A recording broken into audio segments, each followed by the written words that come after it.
नाही, तुम्ही मला कुसाडून कुठे भी जाऊ शकत नाही. तुम्हारे सिवा मैं कैसे जीऊंगी पती परमेश्वर. कसे काढणारे मी हे दिवस तुमच्याशिवाय. लग्न झाल्यापासून आपण कधी कधी वेगळे राहिलो नाही हो. पण तुमच्या या कामामुळे आपल्याला हा विरह सहन करावा लागणार आहे. अगं जयंती, असं काय करतेस? काम करू की नको? सगदेवा, तू म्हणतोय ते बरोबर आहे. तू असं कर ना, हे काम सोड आणि दुसरं काम बघ. कळतं का तुम्हाला? हा, कुठं मिळणार आहे हो दुसरं काम? नाही, याच्या आधी शोधून बघितलं ना, मिळालं का दुसरं काम? अहो, एवढ्या चांगल्या पगाराची नोकरी मिळाली आहे, नशीब समजा. 5 आकडी पगार आहे, 5 आकडी. पंचक्रोशीत कोणाला नाहीये. हा, काही नाही काही नाही. जोक वाटतं का तुम्हाला दुसरं काम शोधणं? तुम्ही करावं काम, काही होत नाही. मी तुमचा विरह कसा बसा सहन करेन बाई. जा तुम्ही. सगदेवा, चांगल्या कामाला चाललाय, दही साखर खाऊन जा.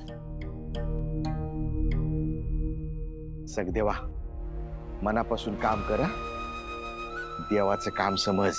वय बाबा, चला येतो. सांभाळून राहा आई, काळजी घे स्वतःची. आणि पगाराची बी काळजी घ्या. नाही म्हणजे तुम्हाला जड झाला तर इकडे पाठवून द्या, मी करेन सेविंग. असे काय पाहता माझ्याकडे? हा, वायफळ खर्च करत नाही मी. 1-1 रुपया जोडून हा संसार केलाय मी. हे पा, या घराची सगळी अर्थव्यवस्था आहे ना ती मी. ठीक आहे, माझी स्वतःची अर्थव्यवस्था मी एकटीच सांभाळते. बरं नाही, मला सांगा ना, मला जे काही साहित्य लागतं मेकअपचं ते माझं मीच मॅनेज करते ना. हा, तुमच्याकडे काय बी मागत नाही मी. बरं जयंती, एकदा का माझा पगार झाला ना, तर तुला काय पाहिजे ना ते सगळं घेऊन येतो.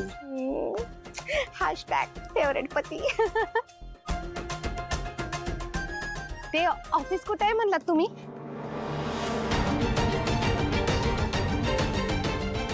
नाही म्हणजे आपल्या सावळीच्या घराजवळ असेल. हो. आणि केळीचे गहू मिळतील गहू? हो हो. आणि तांदूळ मला चांगला द्या हा एकदम. अजून काजू बदाम दिलेत का? हा, पण तुकडा नको हा, मला अख्खे हवे. आणि एकदम चांगल्या क्वालिटीचे द्या. हो बर, नाही झालं एवढंच. हो हो, द्या लवकर, द्या पाठवून. अरे बाप रे, एवढी मोठी यादी? का, काही विशेष?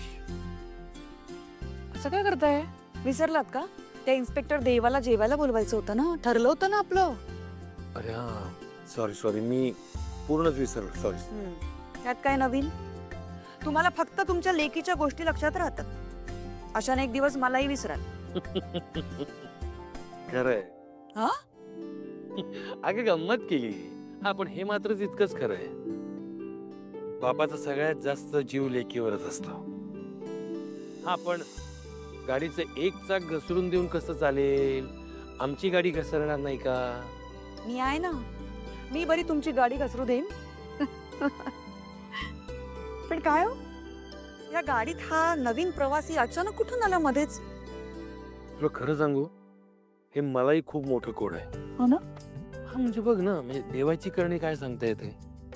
म्हणजे आता बघ ना, कोण कुठला इन्स्पेक्टर आपल्या आयुष्यात येतो काय, आपल्याला आईबाप मानतो काय. हो ना. बरं, तेवढ्यावर नाही थांबत तर आपल्या लेकीच्या मागे सख्या भावासारखा उभा राहतो काय, माझ्या लेकीची काळजी घेतो. चला झालं, लेकीचा विषय निघाला म्हणजे आता सावली अध्याय सुरू होणार तुमचा. त्याला फोन करतो. हो, केला असतं खरं सासूबाई मी, पण काल नाही का यांच्या ट्रंकेत कपडे भरले, तेव्हापासून हात एवढे आखडलेत. वर्षभर काय आता कामाची अपेक्षा करू नका तुम्ही माझ्याकडून. तशी बी अपेक्षा आता मला फक्त यांच्या पगाराची आहे हो. चातकासारखी वाट पाहते मी यांच्या पगाराची. एकदा का यांचा पगार हातात आला ना, बघाच मी काय काय करते. पहिलं काम काय करणार माहितीये का? चांगल्या 5 बाया लावून देणार एक कामाला. एक मस्त स्वयंपाक करणार, एक घरकाम करणार, एक माझं अंग चेपून देणार, एक ही बाहेरची झाडलोट वगैरे सगळं. आणि एक ओळखा बरं, पार्लर वाली. सकाळी फेस पॅक, दुपारी मेनिक्युअर, संध्याकाळी पेडिक्युअर. मज्जाच मज्जा. मगाच तुम्ही असं मग गाडी घेऊन फिरणार बी असशील है ना?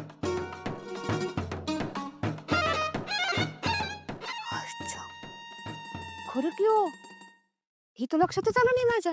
चांगली आहे ना तुझ्या बहिणी.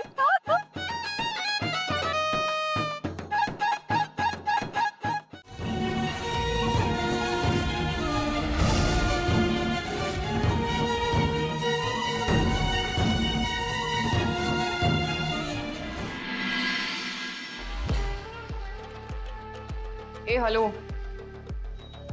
तू मगाशी ज्यूस बनवलेलास ना? हो उरलाय? हो आहे.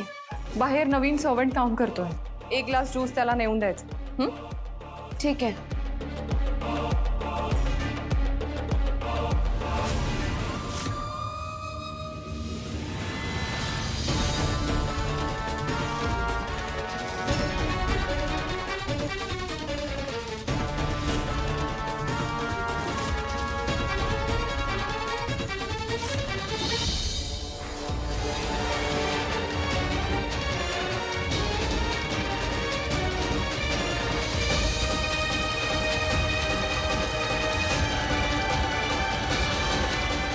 दादा, हा?